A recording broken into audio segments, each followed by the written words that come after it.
in which case I will be pulling up my voice because that's not something that they must do. But it's always so lovely when the girls and the boys either meet to compete or meet to have fun. And even in competition, there can be fun. Now, a little bit of formal instruction. The Martin Memorial Debate for the entire school curriculum, you must understand, is not associated with our founder, Major General Claude Martin. The Martin Memorial Debate was established to commemorate and to memorialize the parents of my predecessor and one of the very popular principals of La Martiniere, Mr. Elton de Souza. Now you might ask, if his name is de Souza, then why is this a Martin Memorial Debate? And there is a personal story in it, which is important for us to repeat every year, because that is the whole purpose why a memorial is held, whether it's football or whether it is debating. The memory of an individual must be commemorated, it must be built up. Let me explain. When Mr. de Souza, as I said, my predecessor, was yet a child, he and his sister lost their father in a tragic train accident. It must have been absolutely traumatizing. At that time, Mr. de Souza was put into La Martiniere College as a resident, while his sister joined La Martiniere Girls College. And thereafter, I think, both of them made the two institutions their home. As the years passed, their mother met with a certain Mr. Gerald Martin, and while his sister joined La Martiniere and Mr. Gerald Martin brought up these two children whom his wife was blessed with as his own children and loved them very, very dearly. And when I say loved them very, very dearly, I actually have evidence of watching that happen. He was a very elderly person, of course, by the time I came to an age of reasoning. But we watched the way in which these two children were loved and looked after. When he passed on, and his mother passed on, Mr. de Souza felt that it was necessary to commemorate his parents as well as his contribution as principal to the college in something as personal as this. And so the Martin Memorial Debate, established by Mr. de Souza, who wanted the girls' school to have an outstanding debating team and who actually trained, I understand, the girls' school team for the first few years in something as personal as he instituted the award to bring all the loves of his life together. His parents, his dad, his school, and his passion for debating and things which are related to academics. And so this very elegant cup, which one of the teams will be holding up at the end of this debate, is presented year after year. And as the years go by, I do hope that the contribution of the person who donated to this cup, as well as the individuals who are memorialized by this cup, will also be remembered. The debate this afternoon will be very capably chaired by Mrs. Afsha Khan. Afsha is my old friend because we went to school together and we were in class together. And boys of La Martiniere, you can in fact be jealous because she was and still is a very pretty girl. And we used to have boys in the girls' school earlier, And boys in the girls' school also used to take the girls out in the same way as the boys of the girls' school are taking girls out today as well, and I know about it. All right? Afshan is the most suitable person, and we grab her every year. And she's become an institution for this debate, for she studied all her life at La Martiniere Girls College, worked for the majority of her teaching career at La Martiniere College. Her sons studied here, right? And therefore, I don't think there has been a day when she has not in some way thought about or been involved in what is happening at La Martiniere. And so when the two Martiniers meet, isn't it wonderful that we have somebody with such a close association to both the institutions? A little while ago I was teasing her and showing, when we were looking at the video on the building, and I say, which building are you more loyal to? Okay? And she tried to blush, but being a Martiniere girl, Martiniere girls don't blush, all right? Martiniere girls get violent, all right? So she did the same thing with me, all right?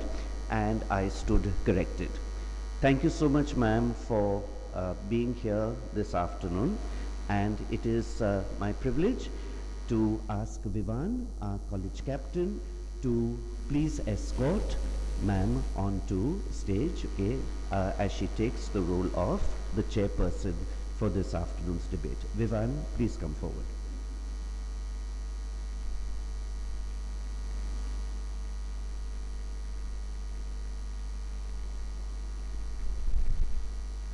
Ladies and gentlemen, please warmly welcome Mrs. Afshan Khan.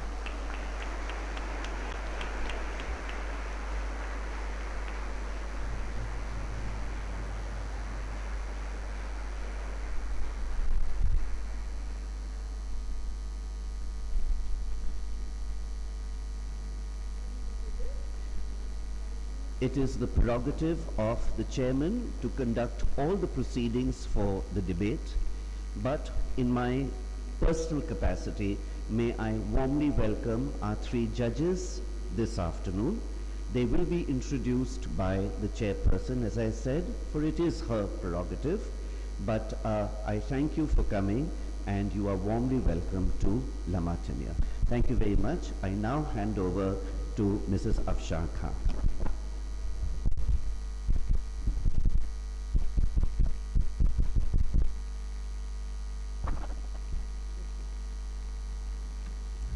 A very good morning to everyone here, both the principals, Mr. Savale, and the heads of departments, and the students, girls and boys, and both the teams, of course. Wish both all of you lots of good luck and give up your best. And it's so wonderful to be back after 2 years of being on virtual debates, to see everyone in person, and of course the weather is also being kind to us now in Lucknow after so long. It's nice and cool, and let me get started. And okay.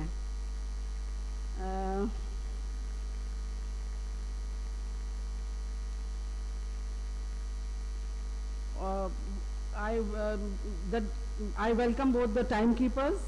From La Martiniere Girls is Mrs. Shweta Tagore, and from La Martiniere College, Mr. Harpreet Singh. And of course, we welcome the very, very eminent judges. Mrs. Saima Khan, who is an educator and counselor, a prolific writer whose articles and poems have been published in the Reader's Digest, the Women's Era, and Spandan. She has been an educator at unacademy.com. She was awarded the Commendation Card and Medal by General Officer Commanding Commerce Central Command for having a distinguished service in the field of education and for being a role model in society. Associated with Innovations for Change, an NGO working for underprivileged children, she is a council member of the Association of Indian Principals, freelancing resource person for HarperCollins publication. She is the founder of Head Start Learning Academy, a virtual platform for myriad of age groups, ECG, IELTS, and Abacus. Please give her a round of applause to welcome her.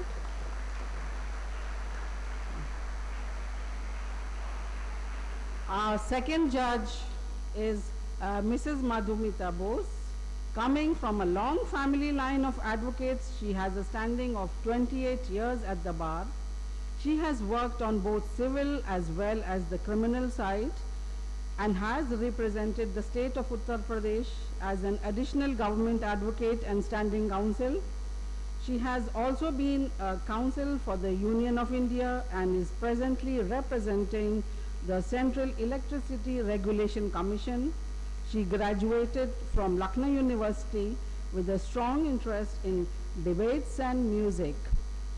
We welcome you, ma'am, and please welcome her with a round of applause.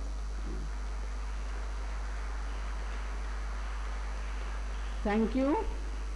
The third judge is Mr. Siddharth Kapoor, currently a director of Modern School. He was the chairman of North India and Nepal network of IBPYP schools. He was the chair of the first DIY Young Entrepreneurs program in Lucknow City.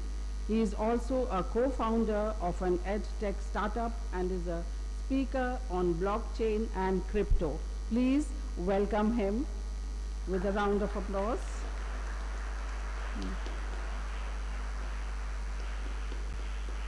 We thank them for their willingness to be judges today and for giving of their time so readily.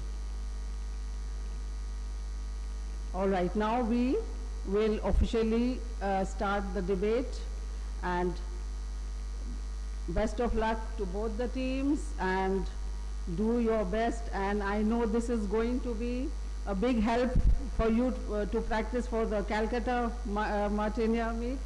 Okay? All right. Now the topic for the debate is a very interesting one, and it is euthanasia is a murder, not liberation. Proposing the motion is La Martiniere College, represented by the principal speaker, Syed Muhammad Ayan Rizvi.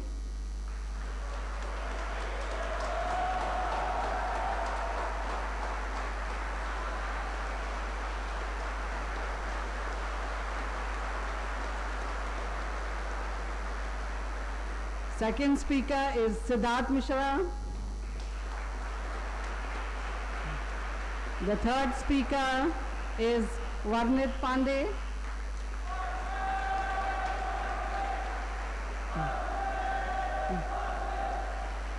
And the fourth speaker is Vinayak Tandon.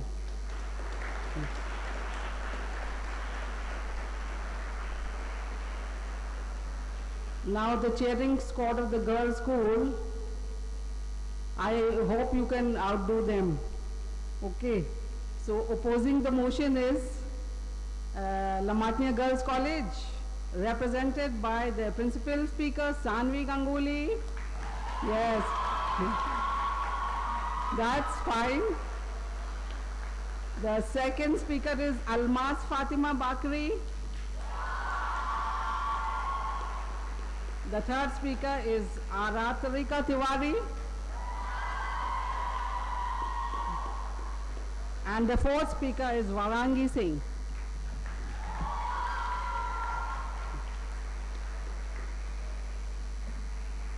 Now just let me familiarize you all with the rules of the debate, which of course you must be aware of, but then please listen carefully.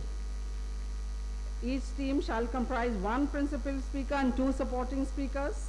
The two principal speakers shall be allowed 5 minutes each to put forward their arguments. A warning bell will ring 1 minute before the time is up, and the final bell shall be rung when the time is up.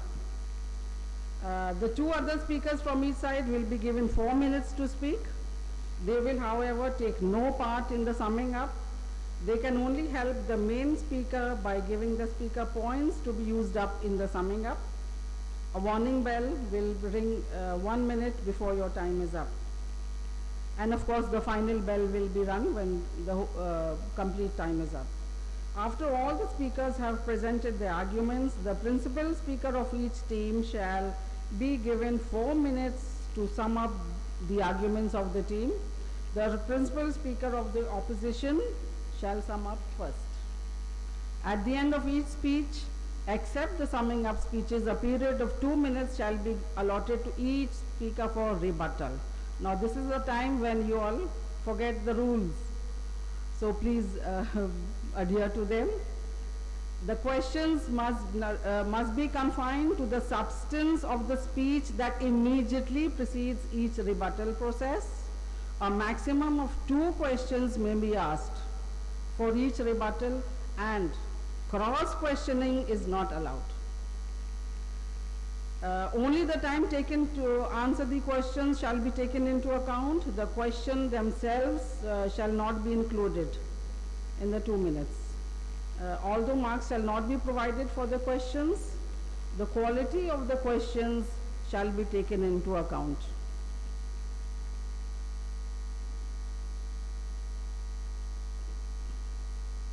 The fourth speaker of each team will put forward additional arguments upon the conclusion of the overall summing up. He or she will get 2 minutes each. Speakers shall be permitted the use of flashcards and may refer to notes. However, continuous reading shall be penalized. And of course, marks, the judges are aware of that. Content 20 points, delivery 5, argument 5. Summing up is 10 points, and general impression and quality of questions asked are 10 points, 5 plus 5.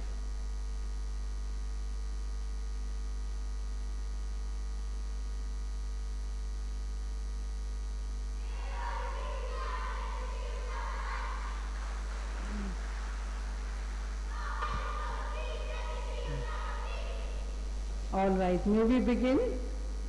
It's a serious topic, so now for a serious debate. I invite the principal speaker of the proposition, Syed Mohammad Ayan Rizvi.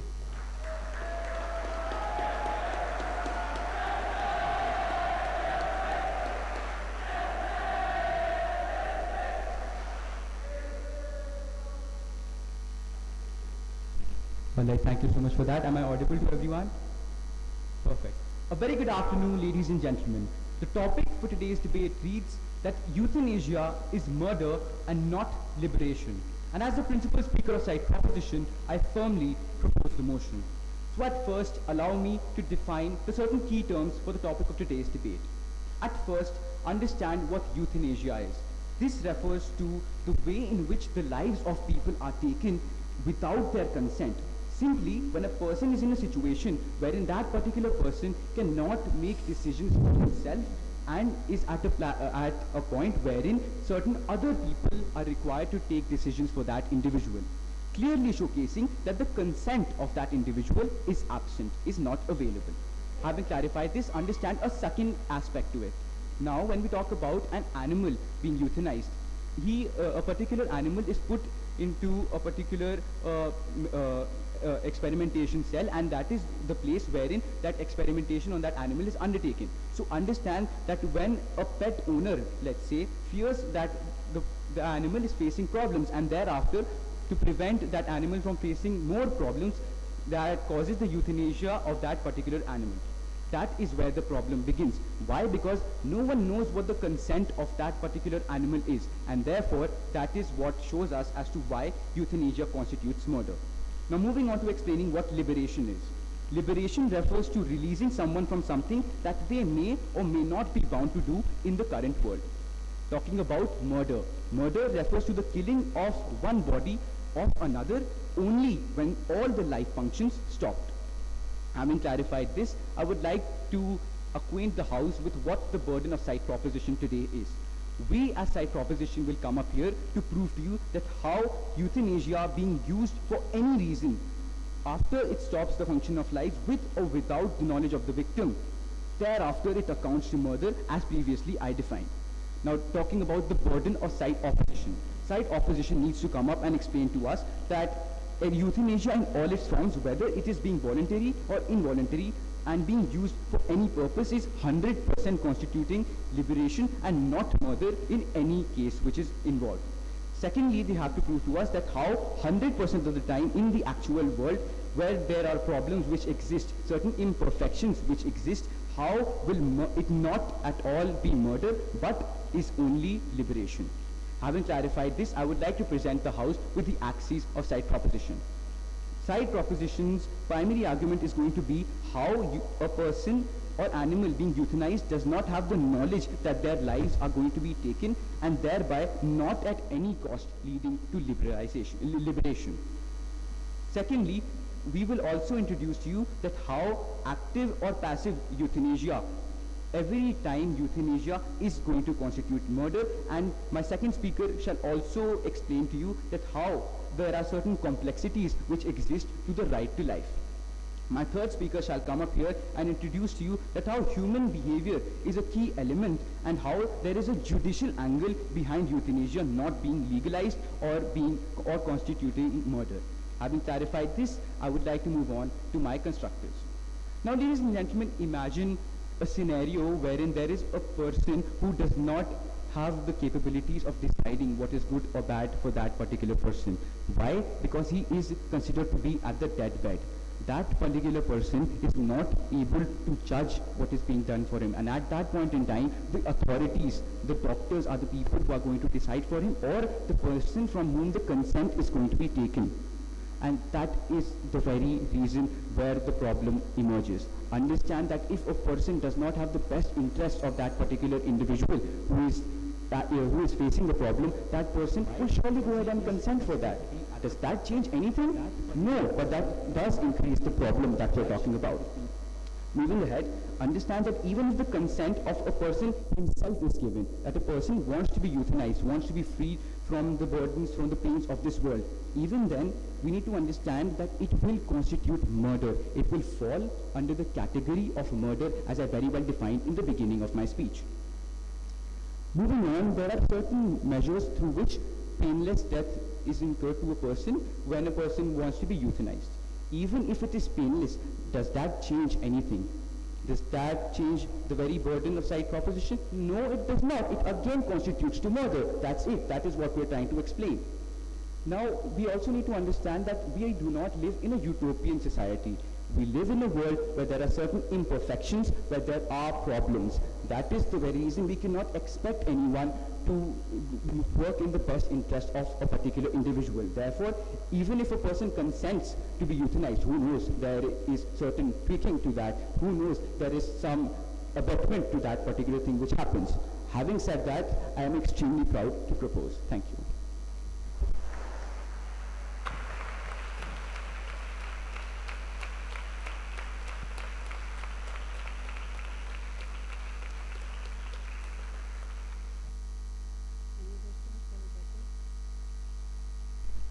Thank you for the speech, sir.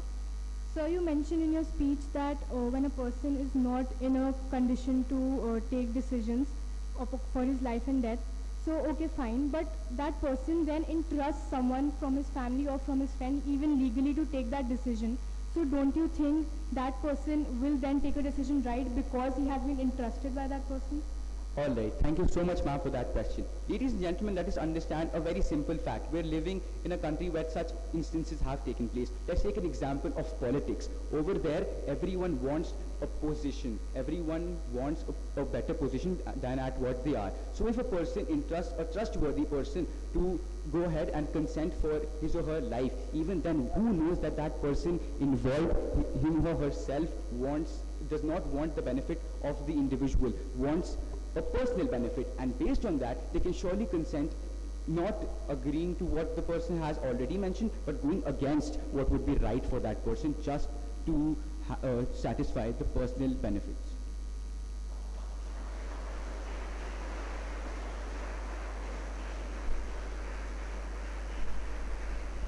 Thank you so much, sir, for your speech. With the due permission of the chair.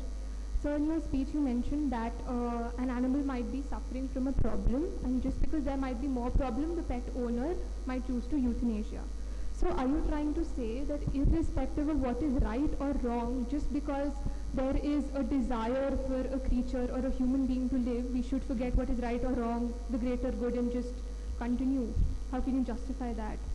Alright, that is quite ironical, because at the first instance side, opposition is the one who's coming up and mentioning that euthanasia is murder, is not murder and liberation. So ladies and gentlemen, let us understand that when we talk about euthanasia, which is a concept, herein if a person or if an animal has the will to live, you cannot take the life of any animal or any human being just because you think, you speculate that that particular animal is going to face more problems because of that. That is mere assumption which is created, and therefore based on assumptions or even based on certain beliefs which you might have, you cannot take the life of a living organism or of a living thing. I hope that answers the question. Thank you, Principal Speaker of La Martiniere College. I now invite the Principal Speaker of the Opposition, Sanvi Ganguly.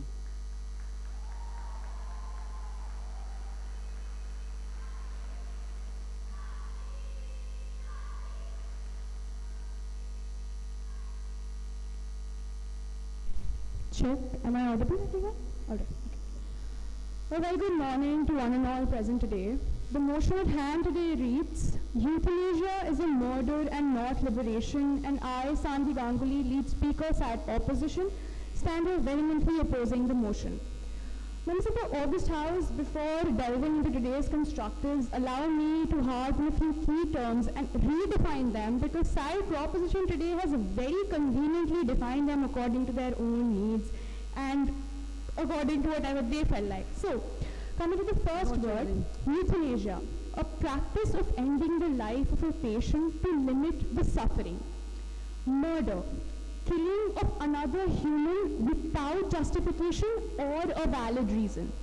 Liberation, act of setting someone free from oppression. Now, members of the House, let's understand the word euthanasia plays a key role in today's motion. And the word in its very essence originates from Greek, and the word is euthanatos, which means good death. That being established, allow me to come to my first constructive for the day, which is, members of the House, today I will draw a contrast between what liberation is and what murder is. And for that, I will take a few cases. I'd like to start with Ted Bundy. I'm pretty sure everyone in the House knows who Ted Bundy was. Just for clarification, he was a sociopath who was also a who was a murderer, right? So he used to go around killing women for no justified reason. And he was a murderer. Please note, a murderer. Next, when we talk about an event that happened very lately, a gruesome one in Kerala, where an elephant was killed. Now again, there was no justified reason for killing that animal, and thus that person who killed that animal became the murderer. Now, members of the House, in contrast to that, when we talk about a euthanized patient or an animal, it is done only when, say, a person is incurably ill or a person is, say, brain dead. So now, we know that for a fact that that person is brain dead, that person will suffer, and only then is that person administered with euthanasia. And thus, members of the House, this proves that it is not a murder, but something that is done to stop suffering, and thus there is liberation. Members of the House, today's side proposition came up here, and Principal Speaker seemed very concerned about how the person who is entrusted to make that decision for the patient will do it according to his own selfish means. Now, understand, members of the House, a doctor will never allow something like that, because if there is no suffering involved, a person will get cured. Why would they ever administer euthanasia? It is only done when we know that there is no cure to that illness. Second constructive for the day, members of the House, is where the aspect of freedom of choice comes in. Now, today, side proposition is hell-bent on convincing everyone that even if a person or an animal is extremely sick, cannot be cured, their death is a crime. Now, members of the House, that animal or patient will surely die. It's just about the timing. And if if there can be less suffering before that person dies, why not? It is not a murder that way, it is a liberation. Now, let's take for an instance an animal. Now, if that animal is infected by a disease which is contagious, not only will he die after he or she or it would die after a few years and months, it will also infect the other animals, and thus at that point of time administrating euthanasia only liberates its soul. Moving on to a global aspect. Now, Mr. Taz, let's understand global leaders, the countries which are actually torch bearers to change. Canada, Netherlands, they have all legalized euthanasia. There are factors. Now, members of the House, governments have done this because there are reasons. It's not just done like that. So, say, one very important factor that comes to my mind right now is the economic aspect. As sad and bad it sounds, we need to understand that the death of a person, post the death of the person, the happiness of a family does depend on the financial situation of that family. Now, my members of the House, my third speaker will come up here and delve deeper into this constructive. My second speaker today will come up here and walk you through how euthanasia can actually reduce a person's suffering. Members of the House, to conclude, let's understand that, and I would like to quote, "Be a living expression to God's kindness," unquote. Members of the House, if by administrating euthanasia we can actually reduce someone's suffering, I think there's nothing better than that. So we are very, very proud to oppose. Thank you. Thank you, Sanvi. Yes, go ahead.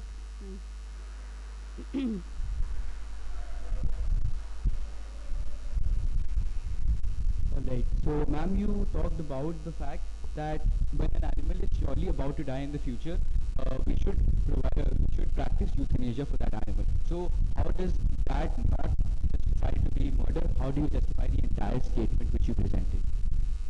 Thank you so much for that question, sir. Sir, with the permission of the chair, members of the House understand for the past 5 minutes I've been explaining this, but again, to reiterate facts, when an animal is extremely sick, will not be cured for sure, that is when euthanasia is administered to make sure that the suffering is reduced.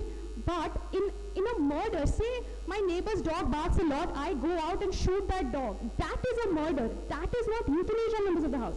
But when we talk in context of euthanasia, we only administer it when an animal or a human is extremely sick or can't even do basic things. Hope that answers your question, sir. Thank you. Yes, sure.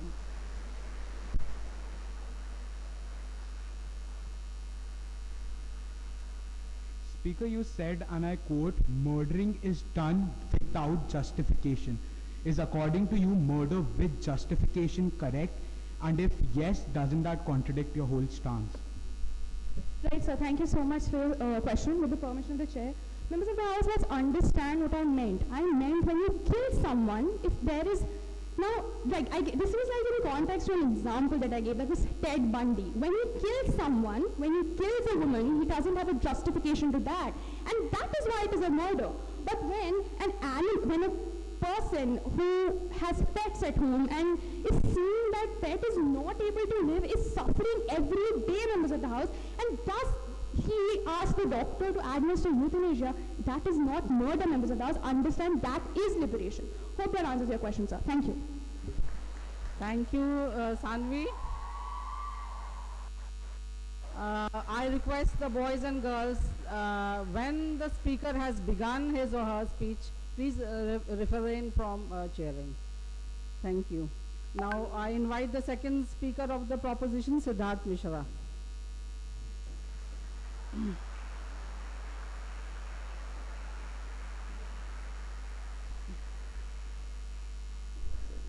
Am I audible? All right. A very good afternoon to all. Today, as your second speaker of side proposition, it is my job to build upon the arguments presented by my principal speaker and state, while giving factual points, to actively prove our stance. Getting right into it, ladies and gentlemen, euthanasia, as defined by our principal speaker, is divided into many subparts, with it defined and conducted through several procedures. It being of 4 types. Allow me to define how each of these 4 types amounts to gruesome and brutal murder. Number one, active euthanasia. This is the process of killing a patient by injecting a patient with a lethal dose of a drug. Passive euthanasia. It is intentionally killing a patient by withholding life-saving medication that the doctor considers to be given to a better patient. Now, let us look at both of these instances of euthanasia. To understand my point, ladies and gentlemen, let us ask ourselves, what is life and how do we define it? Life can be defined as when a person has the most basic life function and like a beating of heart or a working of a brain. Consider passive euthanasia. A person might be in a coma, but his heart is still beating.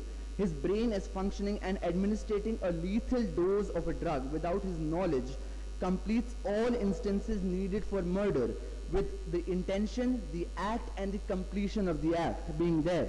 Now let us look at an example. A person X, while in a hospital, goes into a coma and remains in a vegetative state for a week. The doctor, not wishing to cure him and refrain from giving him medicine, takes consent from the family and administers the process of euthanasia. Now, ladies and gentlemen, where is the consent? A consent from a family member does not amount to proper consent. A doctor refraining from saving a patient even after taking the Hippocratic oath in its most simple form is murder. On the point of Hippocratic oath, let us discuss voluntary euthanasia. Will a doctor simply administer a dose of a lethal drug on the request of a patient? What about his Hippocratic oath?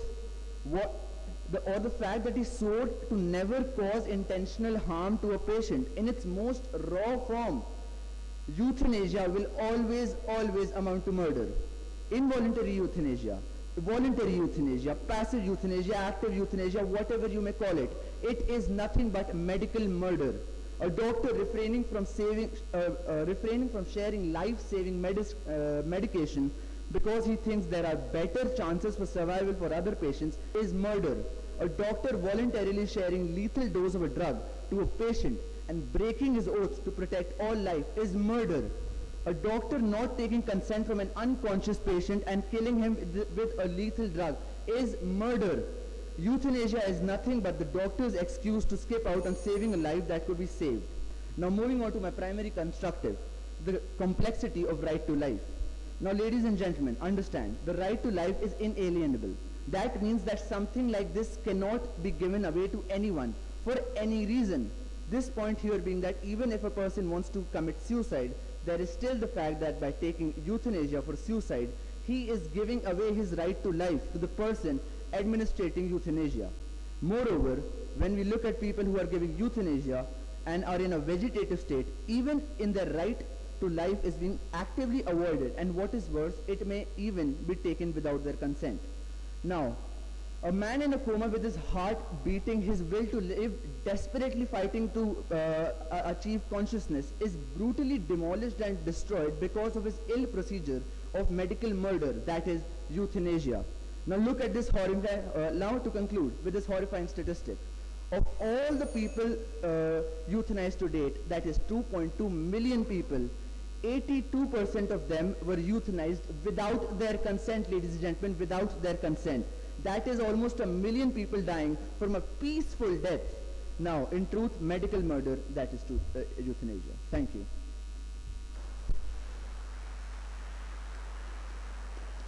Any questions? Go ahead.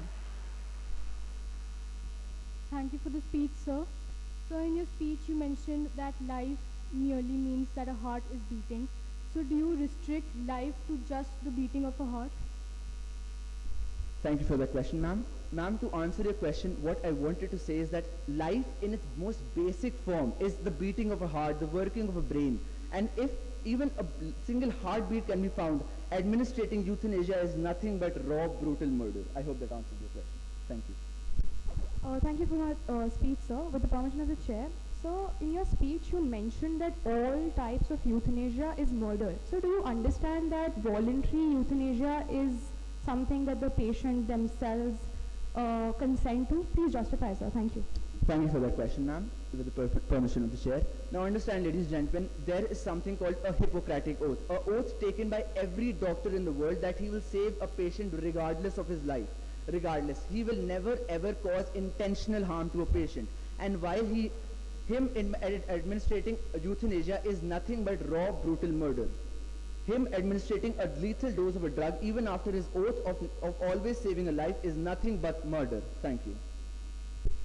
Thank you, Siddharth. Now let us welcome the second speaker of the opposition, Almas Fatima Bakri.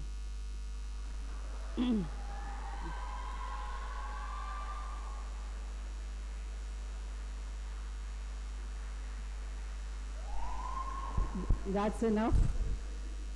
Good morning, everyone. Am I audible? Horace, philosopher and poet, said, "To save a man's life against his will is the same as killing him." Good afternoon, everyone. The topic under fire today reads, "Euthanasia is murder and not liberation." And I, Almas Fatma Bakri, as second speaker of side opposition, would like to present my views vehemently opposing the motion. My principal speaker has already come up and talked to you and explained the key terms of today's motion. Now, allow me to take you back in time and show you what the great thinkers whose ideologies we still believe said about this. Contrary to what the proposition is coming up here and saying, proper research proves that in some cases, doctors can actually inflict more harm by withholding a patient's right to die. In the Hippocratic Oath, which was mentioned by the second speaker, Hippocrates himself said that it may also be within my power as a physician to take a life. Now, at this stage in our competition, I'd like to make one thing very clear to our proposition. Murder of people cannot, under any circumstance, be compared to euthanasia. Euthanasia is only and only when it is legal, justified, and a choice. Already, euthanasia has been legalized in countries that have many places giving away a patient's right to choice. The solution here is the acceptance and legalization of euthanasia as a practice. And when this practice is legalized by the government of a country, only then can a set of guidelines be sent to govern and regulate the administering of euthanasia. So while our proposition is going to talk about how they promote the right to life, it is their own mindset which is not allowing euthanasia to be made safe. Many patients, when they are terminally ill, prepare their own wills and clearly state their decision and their choice to be administered with euthanasia when their situation worsens, because it is human nature to wish to die with dignity. This is voluntary euthanasia. And when euthanasia is legalized, it is the right of the family and the patient to decide whether or not to take this step. This decision is mostly with the patient, and this decision is given to the family only in the cases where the patient has reached a stage where they are not capable of making their own decisions. So if a person is brain dead, in a coma, with no shape or scope for improvement, or facing a loss of cognitive skills, that is the situation where a patient does not have that choice, and that choice is given to their family. And is such a living really living? According to a report, 87% of patients who were dying or close to death, when asked, gave positive reviews and opinions in favor of euthanasia. I'd like to conclude my stance with a quote by Stephen Hawking. He said, and I quote, "I think those who have a terminal illness and are in great pain should have the right to choose for their own selves, and those that help them should be free from prosecution." With this, I am very, very proud to oppose. Thank you. Thank you, Almas. Yes, are there any questions? Go ahead. Speaker, simple question, hopefully a yes or no answer. Does euthanasia, according to your stance, totally relate to a person taking a life of another person? Thank you for your question, sir. Sir, I think the first thing you should note here is that that question was in no way related to the content of my speech. But to answer, the very fact that side opposition here is going to prove today to you is that euthanasia should be regulated, legalized, and voluntary. So, this euthanasia can actually reduce a person's suffering. If a person is suffering from a stage 4 cancer and they know they are not curable, and if they're living in a country where euthanasia is legalized, they can actually choose to end their own lives with a lot more dignity and a lot less suffering. I hope that answers your question.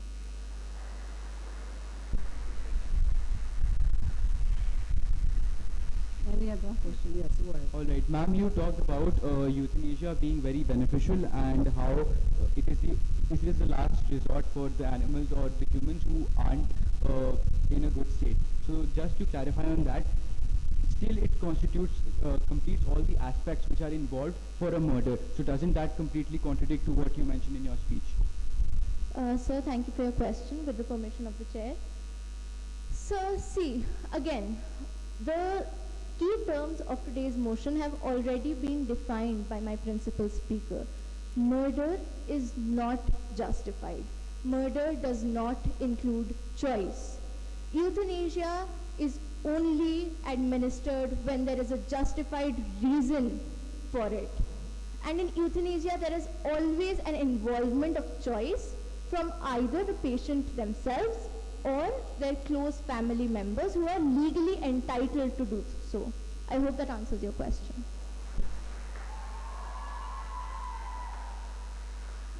Thank you. I now invite the third speaker of the proposition, Varnit Pandey.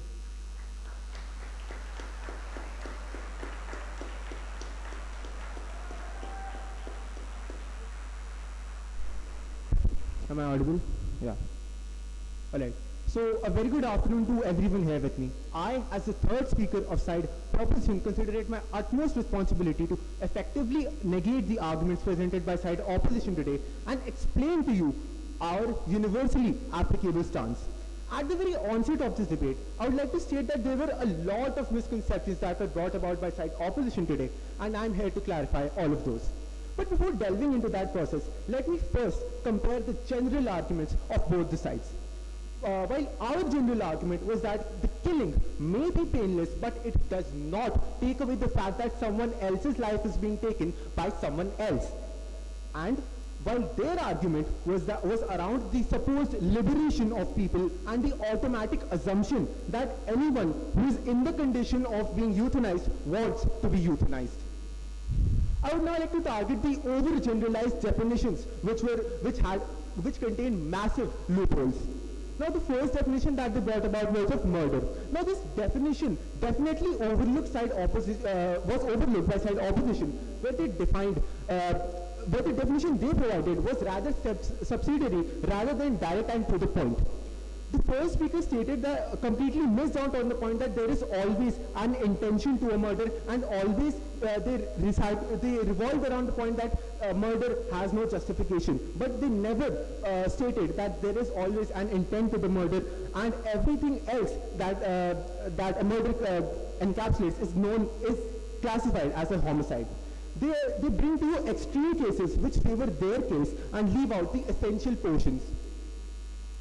Countering to what the first speaker said, there is a possibility that you have no clue about what is happening in the life of the person that is actually being euthanized.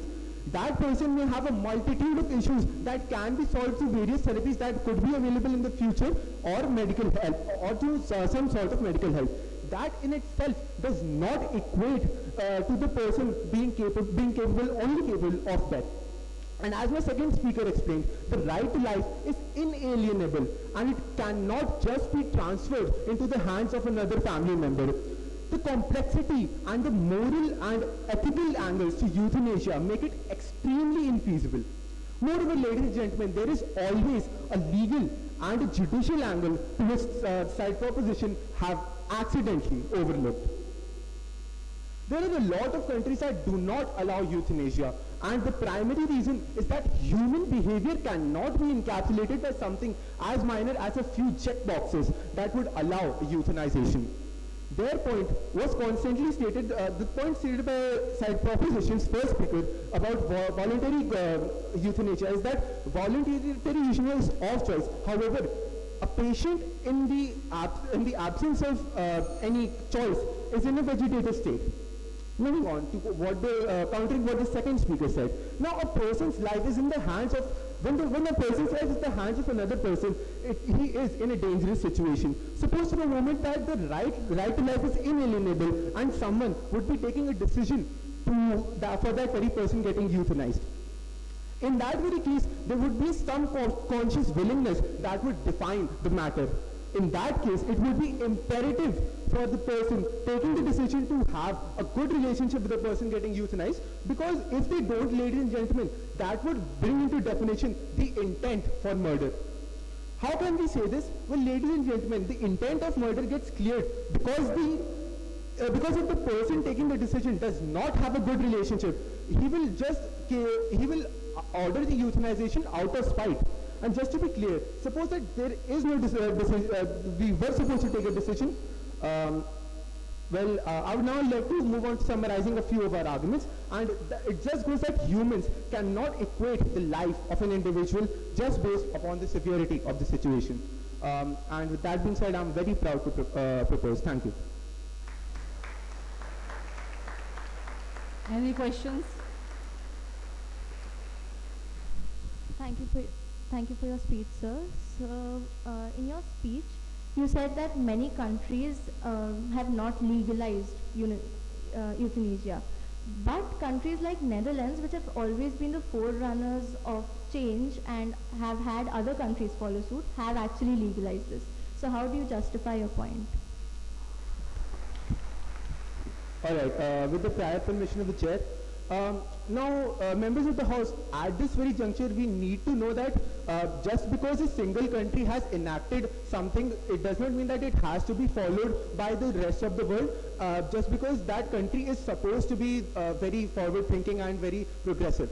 And in that very case, there are several connotations that go into that matter. There is a religious connotation, there is an ethical connotation that some countries might not agree to, and that is the reason why it has not been enacted in every country. I hope that answers your question.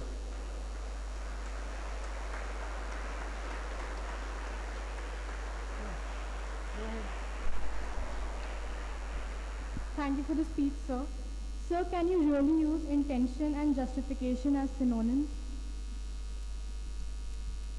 All right. Ma'am, in my speech, I clearly stated that intention is something that was left out by the side opposition in their definition. I never in my speech I stated that intention is a synonym to justification. And through that very line of argumentation, I believe your side stands defeated today. Thank you. Thank you, Varnit. And I now invite the third speaker.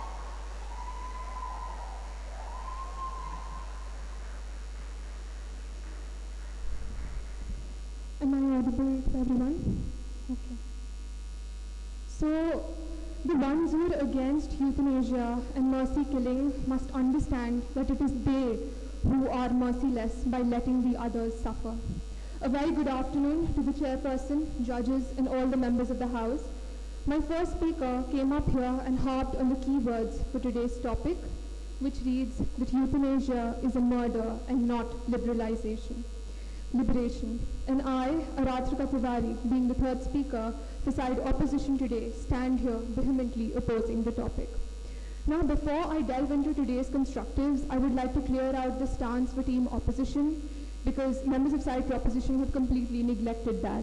We, as a team today, are saying that euthanasia is not the killing of someone else without justification or valid reasons, but a method to put an end to a person's suffering. My first constructive is the social aspect. We should understand that if a person is suffering from a chronic disease like cancer, then the suffering is not just limited to that patient itself, but is also passed on to the whole circle of people who are their well-wishers, their family friends, or for that matter, even the people who are working to take care of them.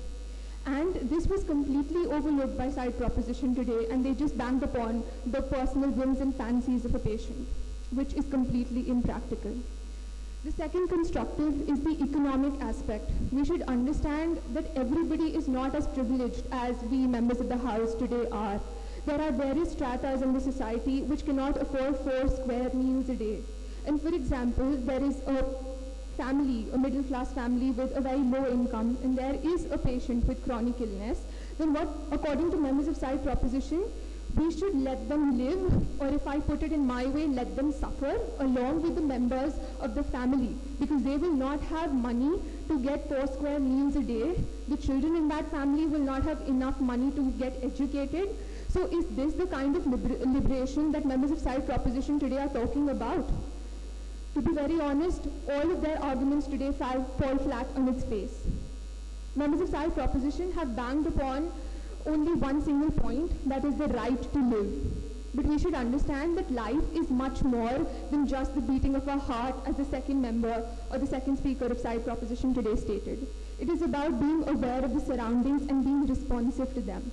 Now, if a person cannot walk or is paralyzed, is brain dead, then is it not our utmost prerogative as responsible human beings to administer euthanasia, to put an end to the suffering of the patient, as well as for the members of that family, or the people who are taking that financial burden? That is liberation in its truest sense, members of the House, and not what was put forth by members of SIDE proposition today. Then, the principal speaker of SIDE opposition today came up here and said that there is an animal, and since there might be more problems, so the pet owner might, euthanize that. And he also said, quote unquote, on mere assumptions. But what he is neglecting is that euthanasia is administered only when there is a proper report, under various circumstances, when everything is checked, filed, and only then is euthanasia administered. There are a lot of formalities that are fulfilled, and we are not doing that on mere assumption. The second speaker was giving impractical examples such as 1 week of coma and euthanasia straight away. These are just cherry-picked examples which does not fall into the domain of today's topic. The third speaker said, used intention and justification as synonymously as Amber Heard uses would want to donate and have donated. So then there was also a place where they said that there might be medical solutions in the future, but we need to understand is that we are talking about the present suffering of the patient and the members of that family and everyone related to that, and not living in a world of delusion and not living in future or the past. With that, I would like to rest my case and dare to oppose to what members of SIDE proposition today believe. Thank you. Thank you for your speech, ma'am. Ma'am, in between those bouts of sarcasm, you raised the point of economic aspect of euthanasia as well, how poor starving children won't be able to survive because of a dying man. So ma'am, don't you realize that euthanasia, the cheapest form of euthanasia, still costs around $20,000 to $30,000. So how do you propose that such a aspect happens? How euthanasia is conducted in a family where even starving children can't survive? Thank you so much for your question, sir. Sir, I think that is because people like members of SIDE proposition today are not convinced that euthanasia is not murder. When we are able to convince every single person, or rather a majority of them, then the cost will come down, just like the basic necessities such as salt and water are. So all of these are just made up examples, and you are living in a world of delusion, stating cherry-picked examples. And these are basically impractical, and we're talking about a whole scenario which we might lead to, and not the present. Thank you.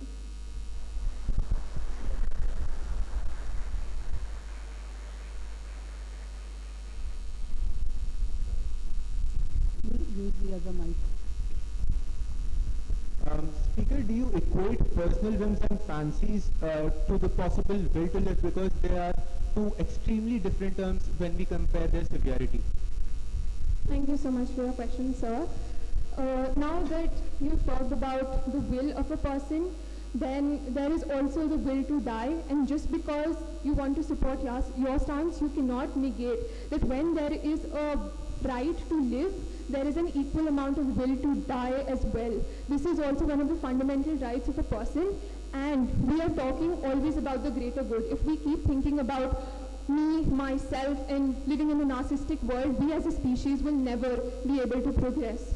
So in order to progress, in order to move forward, we also have to keep aside what a person might want to think and look for better solutions which will help human species as a whole and not just one single person. I hope that answers your question. Thank you, Aratarika. Now can we have the principal speaker of the opposition, Sanvi Ganguly, to sum up?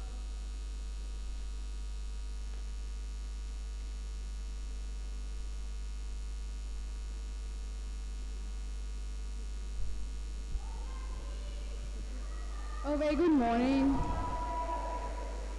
A very good morning to one and all once again. To reiterate the motion, it reads, euthanasia is a murder and not liberation. And I, lead speaker, sire opposition, consider it as my utmost prerogative to highlight the gaping holes in sire proposition's speech today. Right, so it was a Herculean task for me to make up my sum up speech because there was nothing much substantial for me to refute. However, I came up with a few. The first one, principal speaker came up here and talked about how we should be taking the consent of a particular animal before it is euthanized. Now, members of the House understand that not every animal is being euthanized. Only an animal who is incurably sick cannot even perform the basic activities and is just living in a vegetative state. Only those animals are euthanized, and that is the very reason the owner or the person who is taking care of that animal does get the right to euthanize it, to make sure that if that animal is infected by a disease, it doesn't continue spreading that disease, and so that it reduces the suffering. Second point, members of the House, side proposition questioned us if the death is painless, does that change anything? Yes, sir, it does change a lot of things. Consider someone in our family not being extremely sick, someone who's brain dead, is in coma, is in a totally vegetative state. Members of the House, it creates a lot of suffering in the house, a lot of grievance in the house. Thus, members of the House, to make sure that there is less suffering, less pain, euthanizing that person is the right decision. It is not a murder, but a liberation at that point. Next. Second speaker came up here and put up an extremely factually incorrect statement. He said that all types of euthanasia are murder. Now, members of the House, let's understand that there is something known as voluntary euthanization, where the person or the patient themselves consent to that euthanasia. That, at that point, members of the House, that argument of theirs falls flat on their face. Next. Third, again, second speaker also said that basic life functioning like beating of heart and is enough for someone to live. Members of the House, it is funny how they're using something like to justify the whole stance, because understand, we all know what life is. If someone is at home, we talk to them, if it's a pet, we're interacting with them, they're life in the house. And if that person is extremely sick, uncurable, at that point of time, giving euthanasia, administrating euthanasia and stopping that pain is the best option. And justifying it like just live life, just keep beating the heart, it's fine, doesn't matter, makes no sense there, members of the House. Moving on. My side came up here and explained to you how euthanasia actually reduces the suffering and pain, and how various countries which are actually torch bearers of change, like Canada and Netherlands, have already legalized euthanization. One of the speakers of side proposition told us that just because they have done it doesn't mean the others will follow. Right, sir? Of course, they might or might not follow, but that doesn't mean what they have done is wrong. Or in no way can you and in no way were you able to justify that what decision these nations have taken is wrong. Moving on. My third speaker came up here and explained to you the financial burden. Say someone is suffering, is in a vegetable state, is in coma, brain dead. Members of the House, there are many members in the family. You have to make sure that everyone is living, eating, and has basic necessities like food, clothes, and shelter. To ensure that, members of the House, there is a huge financial burden when things like this happen. And if you can actually reduce the pain and stop the pain by administrating euthanasia, why not? To conclude, members of the House, my side has today tried to cover all the perspective pros of euthanasia made sure that we can explain to you why it is not a murder and actually is a liberation of the soul. And with that, we're extremely, extremely proud to oppose. Thank you.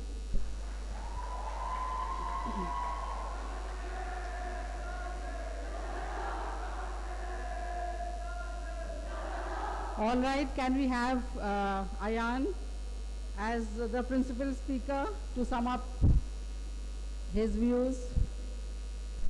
You can go ahead with your sharing after that, yes. Right, am I audible? Can I have silence, please? I can hear a lot of talking from the, at the end, yes. Please continue. Alright, so ladies and gentlemen, I am back with my summing up speech. Ladies and gentlemen, side opposition came up here and said that merciless are those who leave to those who want to die just to die.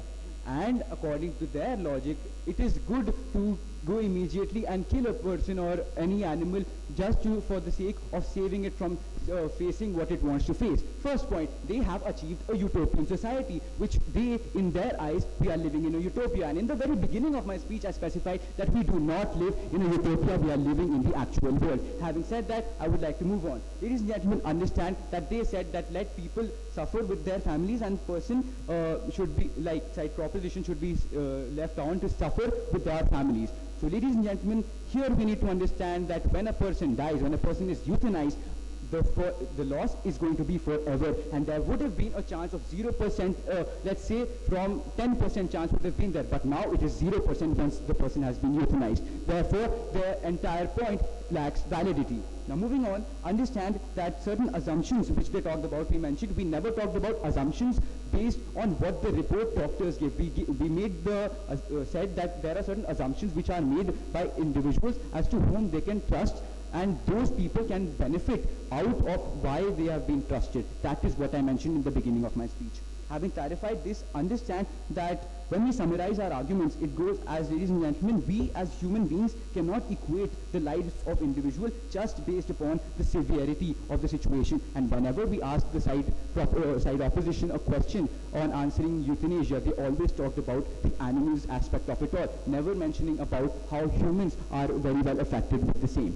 Moving on, we came up here, provided to you examples, provided to you explanations as to how a person or animal being euthanized does not have the knowledge of their lives being taken. We proved to you that every form of euthanasia constitutes murder, even if it is done in the benefit, for the benefit of an individual or an animal to prevent its sufferings. Still, ladies and gentlemen, it constitutes murder. It is a constituent of murder. That is what we have been clarifying throughout our speeches from side proposition. Moving on, the principal speaker also ignored the point that humans are involved, and thereafter again distorted it to a completely different angle.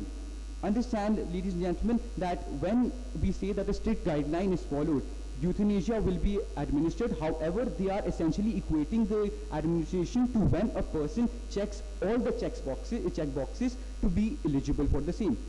Doesn't your mentality fall flat on the face? Because according to you, it is a checkbox which is not complete. In your own words, his suffering will be prolonged. So ladies and gentlemen, the suffering, although it might be prolonged, it is not at all going to end once the person's life is taken. Because again, they included the family aspect of it all.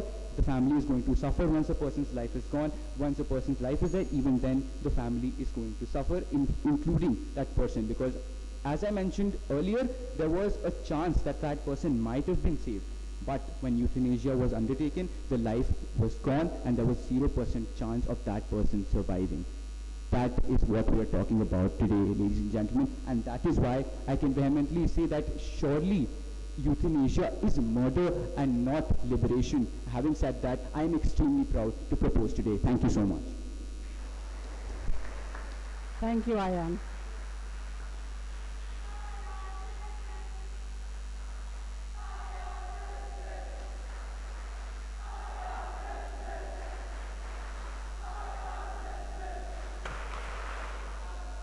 I'm sure both the teams have given off their best, and now I request the judges to please total your points and retreat for your final judgment while I throw open the debate to the House. But first, I will be inviting the fourth speakers to present their views, and anyone from the house who wishes to speak can give their names to the debating in charge, and who will forward them to me. Thank you. All right. So now I invite the fourth speaker of the proposition, Vinayak Tandon.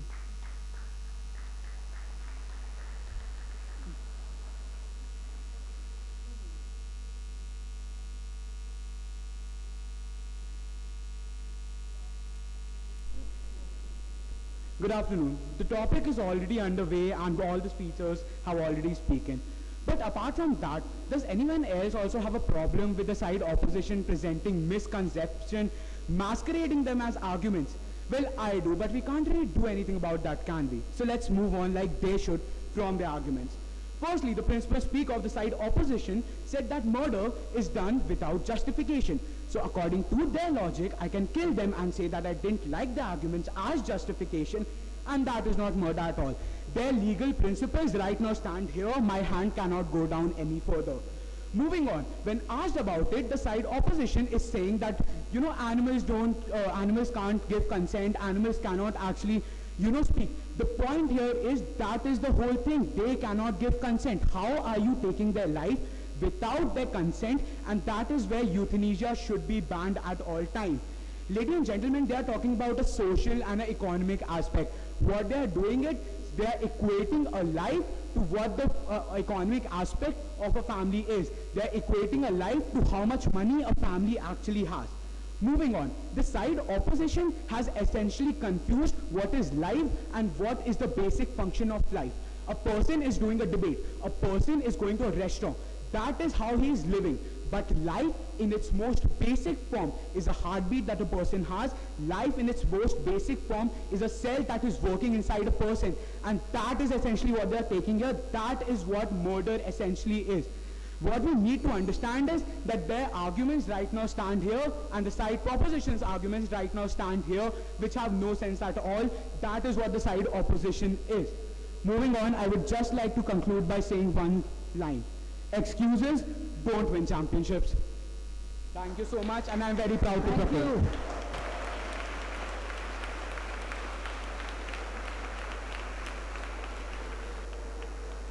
The fourth speaker from the opposition, Varangi Singh.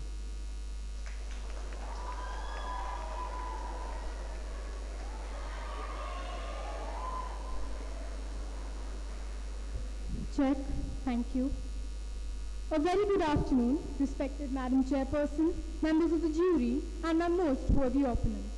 The topic on the fire today states that euthanasia is a murder, not liberation, and I stand here firmly opposing the motion. Now, members of the House, let me define murder for you once again. Murder means killing of other persons without justification. Now, for the side of proposition, murder is just killing of a person and euthanasia is also killing of a person. If it were so, sir, then they would have been synonyms. Now, the first speaker came up here and talked about that people use personal benefits when it comes here. That if a person, if a family member has to decide whether to administer euthanasia or not, they might think about their personal benefits. Now, members of the House, this is firstly a hypothetical situation and an assumption, and all their arguments were based on an assumption, so we can say that their arguments had no base at all. Then he asked a question that if an animal is suffering and we administer euthanasia, it is murder again. Again, to say murder involves killing people with justification, without justification. Whereas in euthanasia, when we are administering euthanasia, it is with justification because that person or that animal is suffering. Now, the second speaker came up here and talked about life, of how it's just the working of a brain or a beating of a heart. Members of the House, we are living in the 21st century where we are so socially developed that living a life, if you're just sitting at home with a heart beating and a brain working, that won't be life for us. Today I'm here debating because it's not just because my heart is beating, because I can function as a human being, because I can function with dignity. It's not just because my brain is working or just because my heart is beating.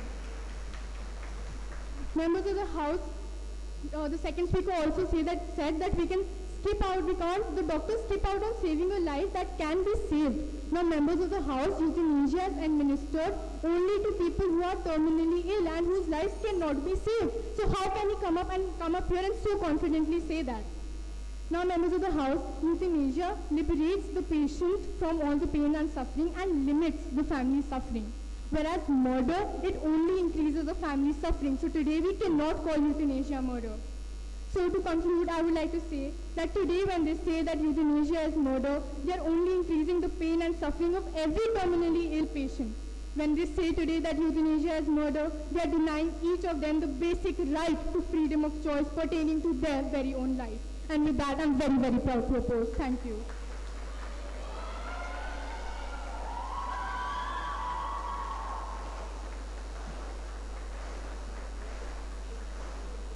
Is there anyone from the House who wishes to come up and speak on any of the topic proposing? Yes, welcome.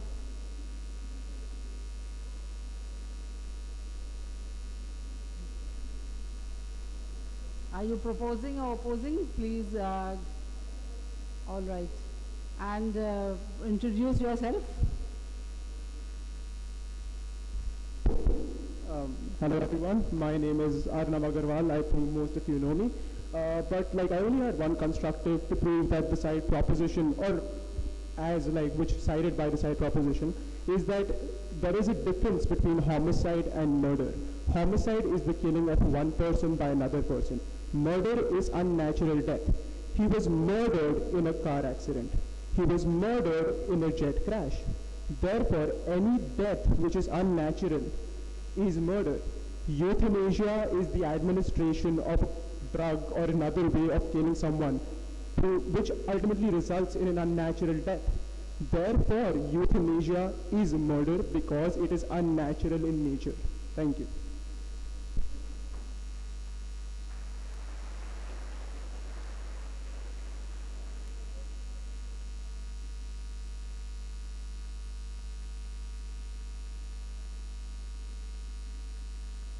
It will be nice if you remove your mask. He'll be more audible. Hello, I'm Flavian. I would like to say the topic is very deep and there's no real right answer because of how deep this topic's roots are in the moral aspect, and it purely depends on how you look at the topic. You can say that euthanasia should be viewed in a positive light because it's someone ending their own suffering and hopefully going to a place where they are more peaceful and they are more happy. But it can also be viewed in a negative way because you are causing suffering to the people who are arguably most important to you, your friends, your family, the people who care about you. And if you are not euthanized, you might be there with them. So there's no real right or wrong answer, just depends on how you look at it and which perspective you take. Thank you, Flavian.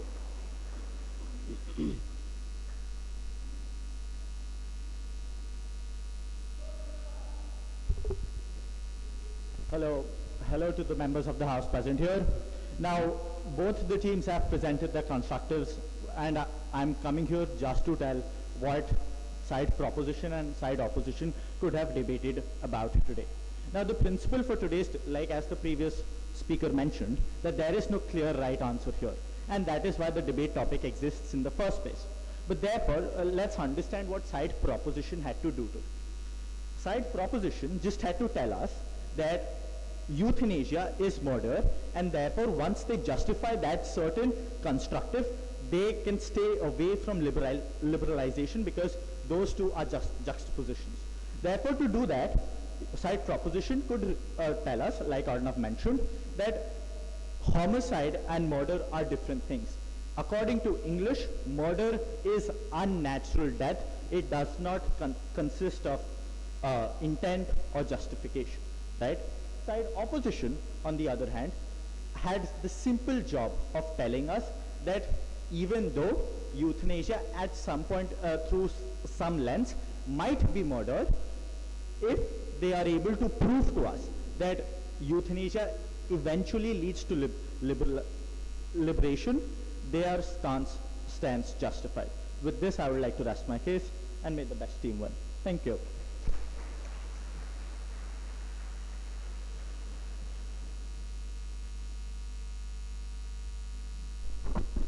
A very good afternoon, ladies and gentlemen. Well, side opposition here mentioned that euthanasia is taken only when the problem is incurable. And some of us here also mentioned that we're living in the 21st century. Well, as a part of the 21st century, we all need to understand that doctors are trained to cure problems and cure the incurable problems. Side proposition here mentioned that euthanasia should always be the last resort. I think most of us fail to understand that they did mention the point that euthanasia, even though some of you feel that it's not murder, but it should always be the last resort. There are numerous problems today being faced in the world which have cures. We cannot say that a problem is not curable, because like every problem has a solution, I think every medical issue also has a cure. With that, I think I'm done. Thank you.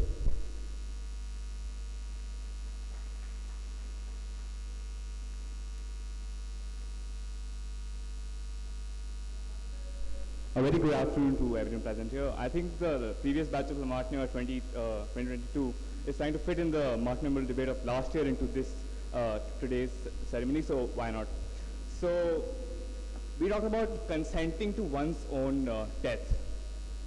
To be quite brutal about the word death.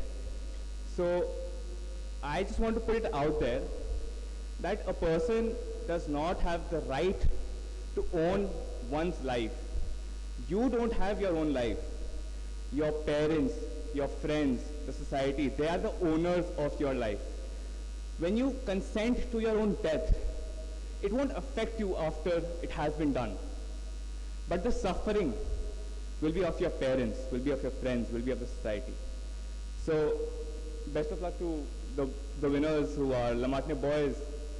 Can we have a round of applause for La Martiniere boys? Hi.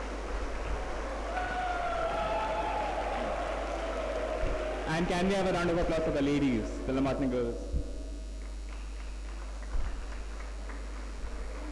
Not so enthusiastic. I like it. Thank you, Somebody ladies is and already gentlemen. the winning team, huh? I don't think my opinion will change anything. Thank you. Thank you anyway. Anyone else who wishes to give us?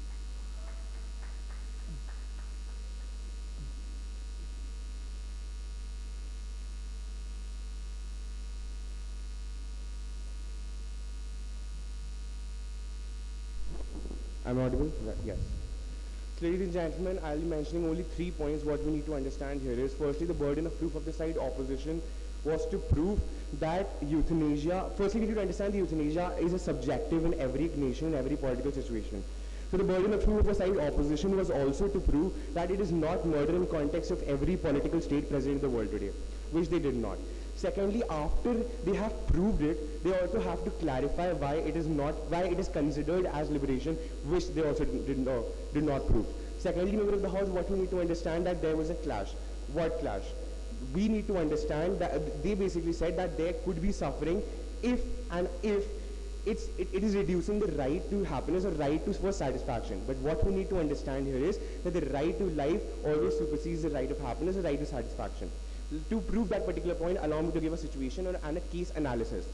First, in all Islamic countries, in accordance with religious beliefs, which they had to take into their consideration, which they did not, direct euthanasia where it is prohibited and is equated with murder. In Iranian law itself, it is not mentioned everywhere, so their case falls apart. Thank you so much. Thank you so much.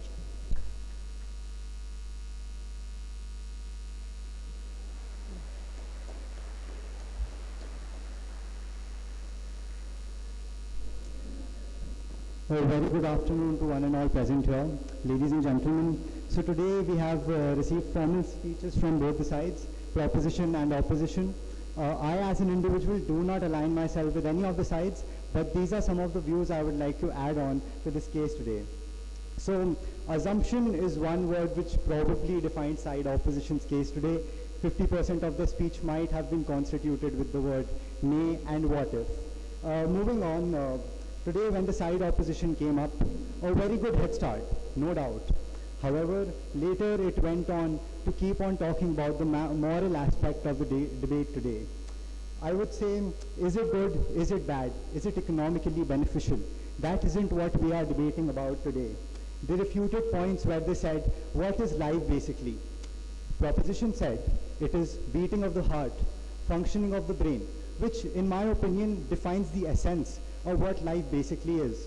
But they refuted it by saying, one should sense, one should see around them.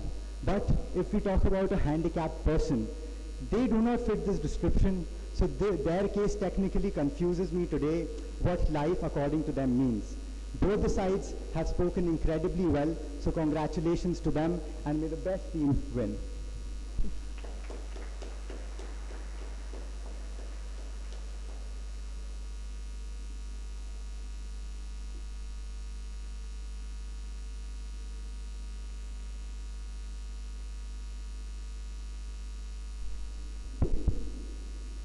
Well, don't mind my voice, it's cracking because of some reason I can't reveal. So, the House today debates that euthanasia is a murder and not liberation. Well, a very good afternoon to each one of you present here. I am Vivandra Stogi, a pupil of class 12. Starting off on a general note, euthanasia is something which is not encouraged globally. We had the second speaker of the side opposition who came and she tried to explain us that there are exceptions and voluntary euthanasia is justified. Well, isn't the case same with the countries having people stoned and it's legal? I mean, we are talking about selectivism over here. By that logic, I won't be surprised if the side opposition came up and dubbed the even death sentence as a murder.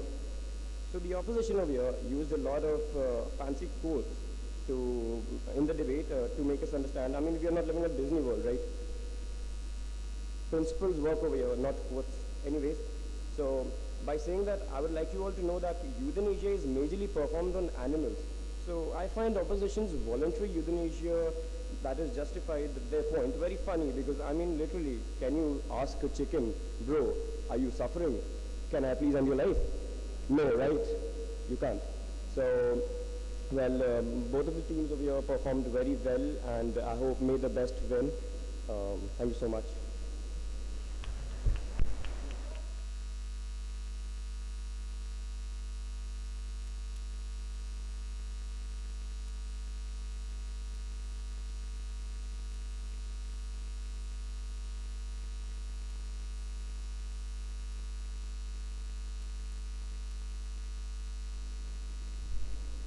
Greetings to the House at large. My name is Devang Pratap Singh and I stand here firmly proposing the motion.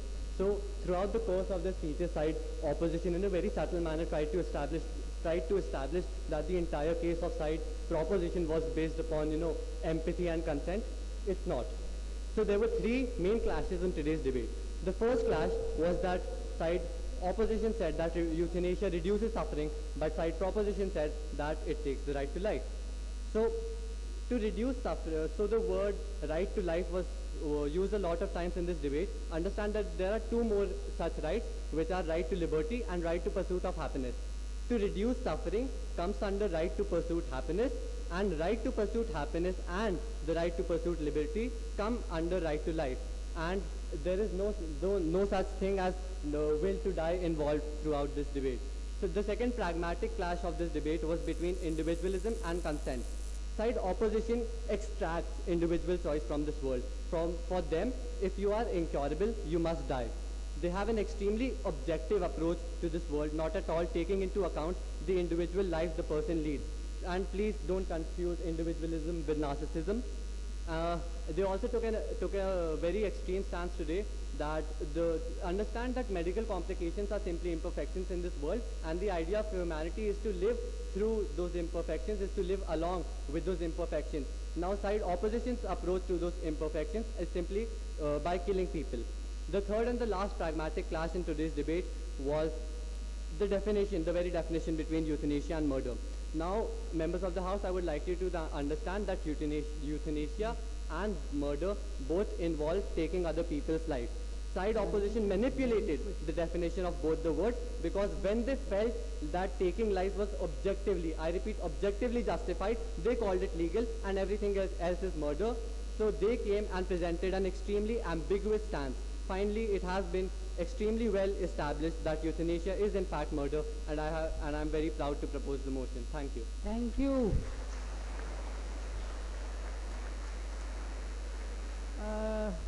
I do have the results, but if any of the judges would like to present their views, they are most welcome. Anyone? Yes, Mrs. Saima Khan. We welcome you.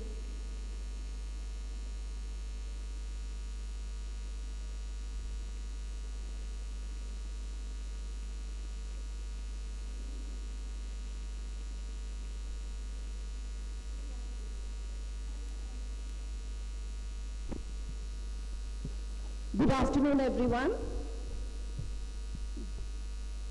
Okay, I am Saima Khan, a keen debater myself. Right at the onset, heartiest congratulations to all the speakers. A huge round of applause, please.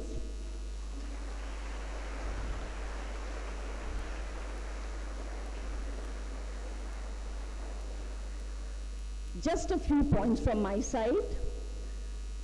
Nothing personally, you're all very good.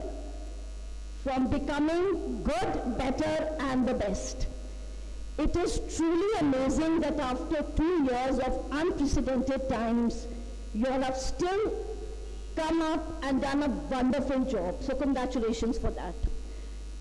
What are speaking skills? I would just like to reiterate that. We are the only creatures on Mother Earth who have been given this great speech by Almighty God. So what separates a good speaker from a not so good speaker? The points are, all the ideas that are there in our head, it should come out logically, fluently, with coherence. Coherence means logically, and with cohesion. That means each point should stick to each other. I would just like to tell you all that when we are speaking, and especially in a debate, eye contact is of prime importance. Now imagine a teacher, if she comes to a classroom, she reads out the speech, and she continues to keeps reading, continuously she keeps. Will there be eye contact? No.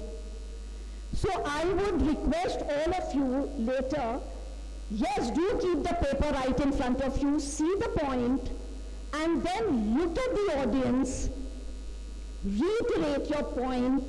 It should be PEE, the point, the explanation, followed by a valid example, which once the results are out, you all will know that which team did give valid examples. Arina Schonberg, 42 years of litigation. Why wasn't she mentioned? Such a logical explanation. She should have been mentioned. There are a plethora of cases like this. Both the teams should have given more examples. It would have validated your points much more. Vocabulary is of prime importance, which is lexical resource. For the word euthanasia, we could have used a few other words.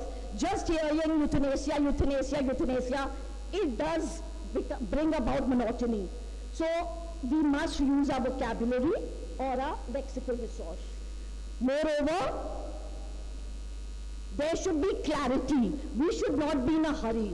We should not get intimidated by questions. Keep calm and go on. So the facial expression, your body language, does count in debate. Voice modulation of prime importance. And when you are proposing or opposing, be clear in what you are. So the points should be, there should not be more than 2 to 3 points.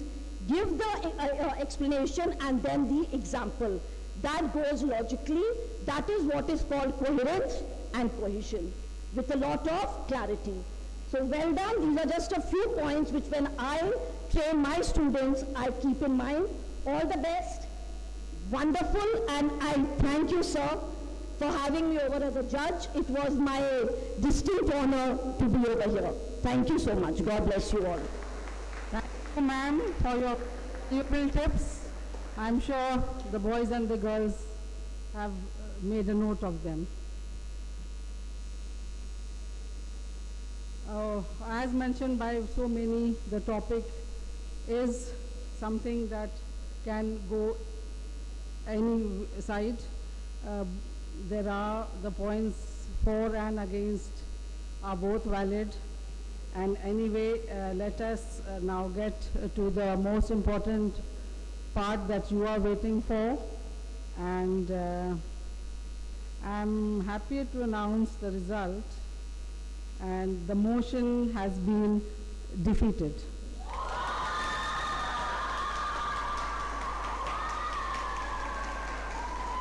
So La Martiniere Girls College has won the debate. Congratulations, and congratulations to the boys too.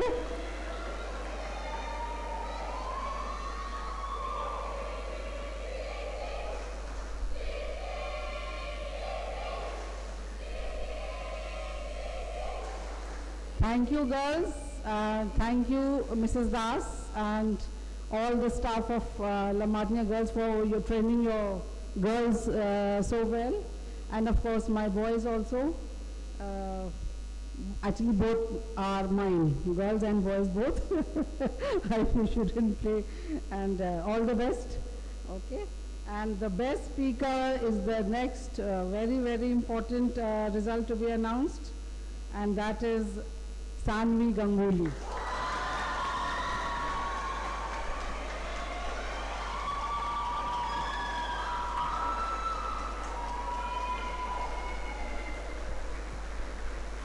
The debate is now closed, and I invite Mr. McFarland to see to the rest for the presentation of the awards and his final comments. Thank you, sir.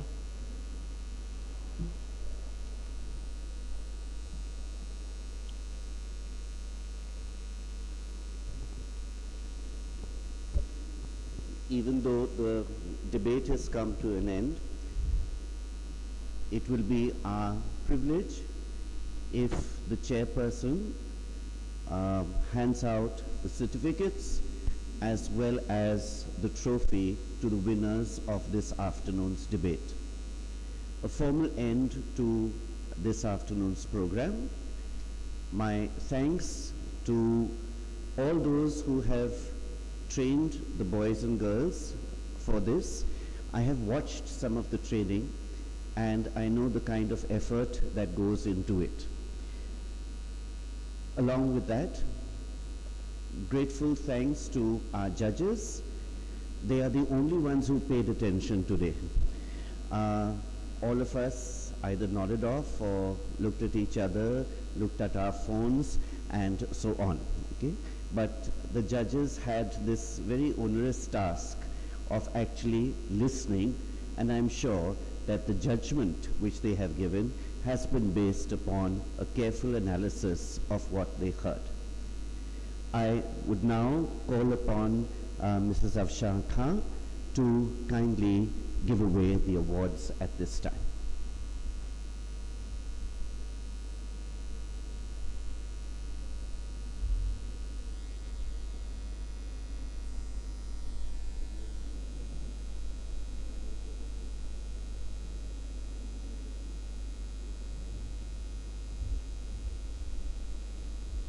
Runners-up,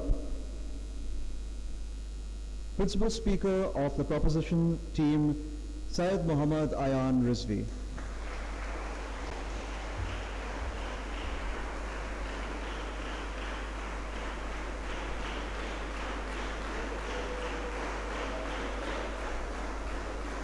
Second Speaker, Siddharth Mishra.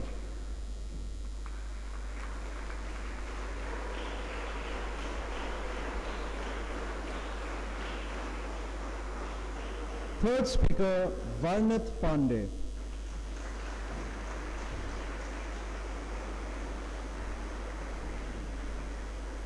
And fourth Speaker, Vinayak Tandon.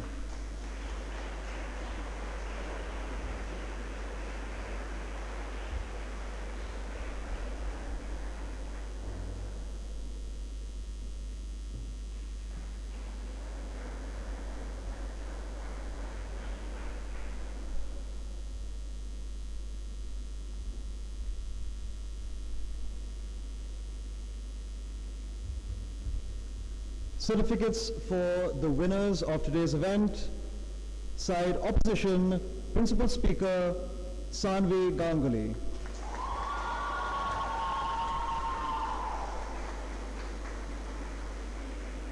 Second Speaker Almas Bakri.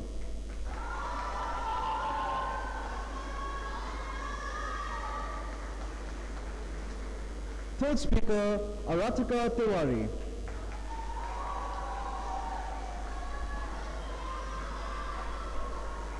And fourth Speaker Varangi Singh.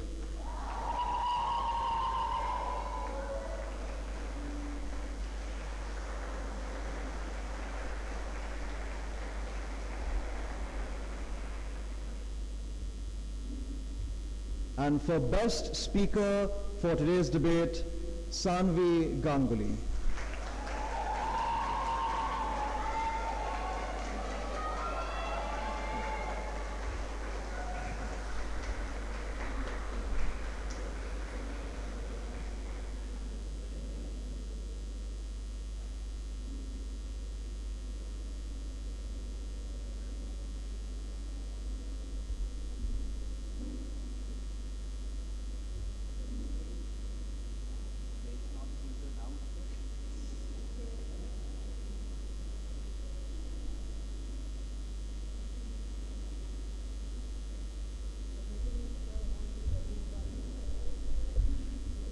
Due to me being the debate secretary of Boys College, I very fortunately have to announce this.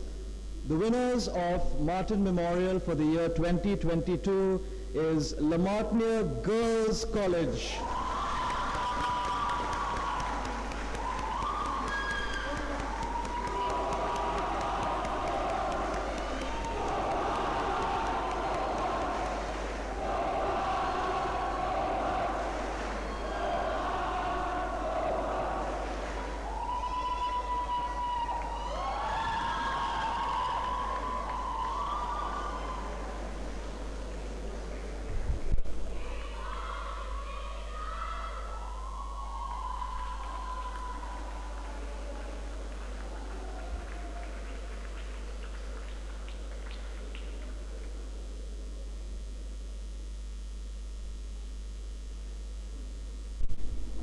And with that, ladies and gentlemen, we come to the end of a very, very exciting debate. So wonderful to be offline, to be here in person, and I've had a very stimulating afternoon as well. The boys of Lamartine will stand at the end of this program until the guests have made their way through the vestibule to the antechapel, where they will be joining me for lunch. Till then, congratulations to both teams and thank you very much.